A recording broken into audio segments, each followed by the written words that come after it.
The most precious substance in the universe is tech news. He who controls the tech news controls the universe.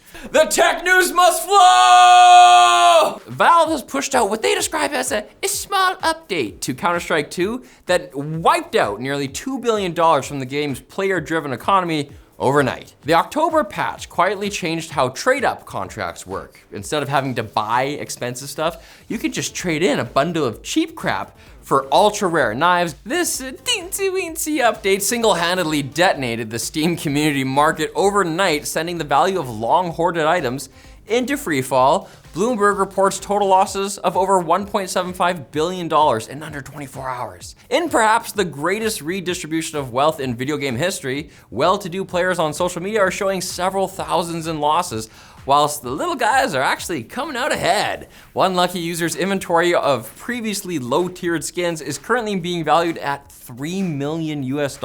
But why did Valve do this? Well, this would stimulate a bunch of transactions, and they do make a kickback off of each sale, but Valve wouldn't do that, right? No. Right? No. You know, literally no, they must have some other reason. But maybe. Microsoft just pinched off its fall Copilot release, and amongst a handful of updates for Edge, they introduced Miko, a new optional visual presence. It didn't take long for every tech news site to draw parallels between Microsoft's blobby new mascot and Clippy, Microsoft's old office assistant. I'm not sure Miko can become as beloved or memed on as Clippy, but Clippy never changed colors to reflect your interactions. For an amorphous blob, Miko's growing on me. Wouldn't be the first. And another thing that's growing is Microsoft's Edge browser, which finally got a bunch of AI features that were announced back in July. In Edge's new Copilot mode, you can use Copilot actions to set up AI-assisted multi-step tasks for the browser to complete. And the Journeys feature lets you save projects without bookmarks, relying on Copilot's memory of your searches to jump back into a project. Like with OpenAI's recently released Atlas browser, Copilot does require permission to access your private data, and you'll see cues when Copilot is active in your browser. Speaking of Atlas, the timing of these Edge updates coincides with OpenAI trying to make AI browsing cool. But they're not off to a great start, as Atlas is being called agonizingly slow. Atlas was supposed to bring about vibe lifing, but by not letting you do online banking or visit the New York Times, people are thinking it's more of a vibe killer. Not chill, Atlas. I'm going back to boomer browsing. The vibes! In other Microsoft news, we may have found the smoking gun that led to Xbox's recent price hikes. According to a report from Bloomberg's Jason Schreier, in fall 2023, Microsoft's Master Chief Financial Officer, Amy Hood, told the Xbox division to target 30% profit margins, or accountability margins, as they apparently call them. This is an eye-watering number considering gaming companies reportedly maintain profit margins closer to 17 to 22% most of the time. The aggressive targets apparently compelled Xbox to introduce significant policy changes to keep up, which has resulted in layoffs and price hikes. If they really wanted to make some money, they should release Halo on PlayStation, which is exactly what they announced literally right before we started shooting this video, which is so cool of them. We didn't have time to dive deep, but essentially a full remake of the Halo 1 campaign is coming to the Xbox Store, Steam, and PlayStation 5 in 2026. As Phil Spencer probably said, please buy multiple copies, please. He probably said that. It's not all bad looks for Xbox though, as old Philemus Spence just told Japanese gaming publication Famitsu, in the last year, Xbox's playtime has increased by around 20% in Japan, a region notorious for hating Xbox. Unfortunately, it's still mostly bad looks for Xbox though, because some YouTubers claim the new ROG Xbox Ally handheld systems perform better and smoother with the SteamOS-like Bakelite Linux OS instead of the Windows OS that comes pre-installed. Cyberdopamine and ETA Prime both have videos on the subject with similar findings. Windows just isn't quite comfortable on handhelds yet.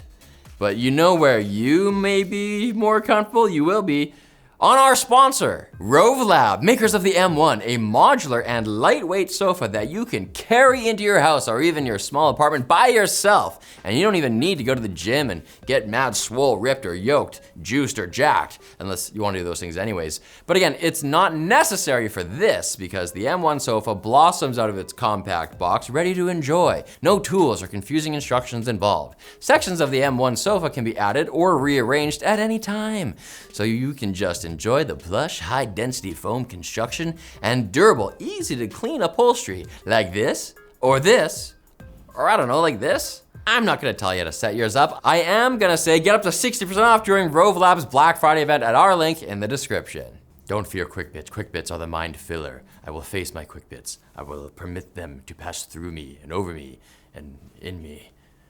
Apple says its beloved app tracking transparency feature, the one that stops apps from following you around like a clingy ex, might soon be disabled in Europe.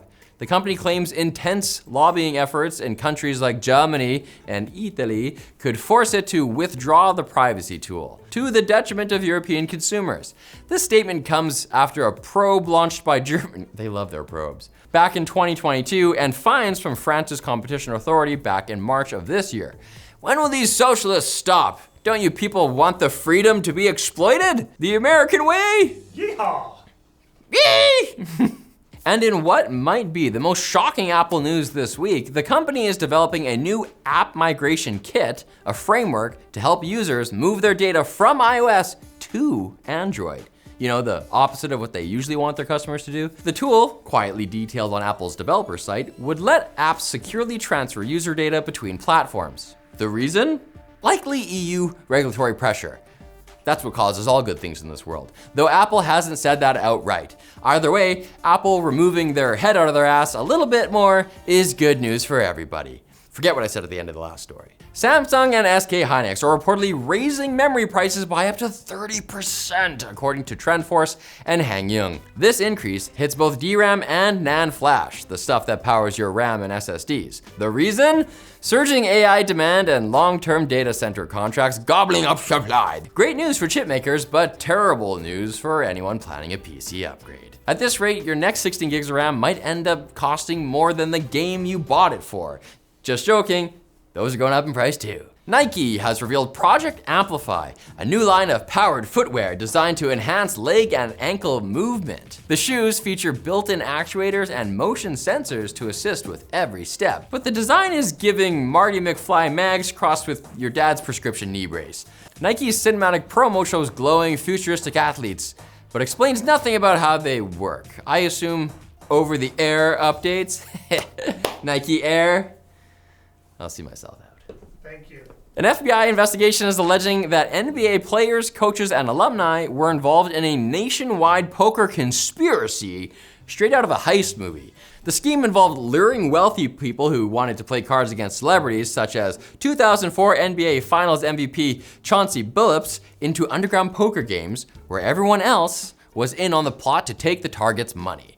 Aren't NBA players rich enough? The FBI alleges that the perpetrators relied on technology like rig shuffling machines, cards with marks on them that could only be seen using special sunglasses or contact lenses, and naturally, X-ray friggin' tables to cheat. Apparently, the victims were hustled out of at least $7 million.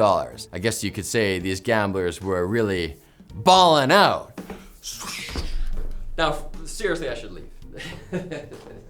But you should stay, or come back again on Monday for more tech news. I know there's another episode coming because oddly enough, my co-writer quoted Lynch's Dune when he told me to restore tech news production or live my life out in a pain amplifier.